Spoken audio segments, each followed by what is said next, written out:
বাচ্চাদের জন্য ছোট একটা বালিশ আর একটা কোল বালিশ বানিয়েছি। কত সুন্দর লাগছে viewers. Welcome to my channel. আসসালামু আলাইকুম। আমি সোনাই সুমি বলছি। ইউজ টু ফেব্রিক এই কাপড়টা হচ্ছে একটা মেক্সি ছিল, এটা ব্যবহার করা হয়েছে।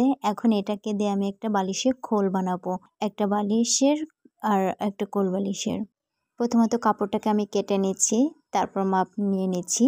মেক্সির পিছন সাইড থেকে কোলবালিশের খোল লম্বা নিব হচ্ছে 29 ইঞ্চি আর চওড়া নিব 11 ইঞ্চি, সাথে 1 ইঞ্চি বেশি নিচ্ছি সেলাই করার জন্য।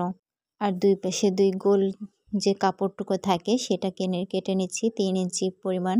ফেব্রিক কাটিংটা যদি সুন্দর হয় তাহলে জিনিসটা বানানোর পরও দেখতে অনেক সুন্দর লাগে। এবার মেক্সির সামনের অংশটুকু দিয়ে হচ্ছে মাথার বালিশের খোল কেটে নিচ্ছি। লম্বা 18 ইঞ্চি আর চওড়া থাকবে 14 ইঞ্চি, সাথে 1 ইঞ্চি দুই পাশেই বাড়িয়ে নিব সেলাই করার জন্য।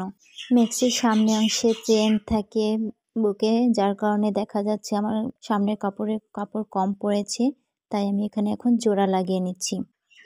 আমার কাপড় কাটা শেষ, এখন আমি সেলাই করতে বসে গেছি। প্রথমে আমি মাথার বালিশের খোলটাকে সেলাই করে নিয়েছি। দুই পাশে সেলাই করে মাঝখানে কিছুটা অংশ আমি ফাঁকা রাখছি, কারণ ওই মাঝখানে দিয়ে হচ্ছে তুলা ভরতে হবে। তুলা ভরে হাত দিয়ে মুখটা সেলাই করে নিলে হয়ে যাচ্ছে।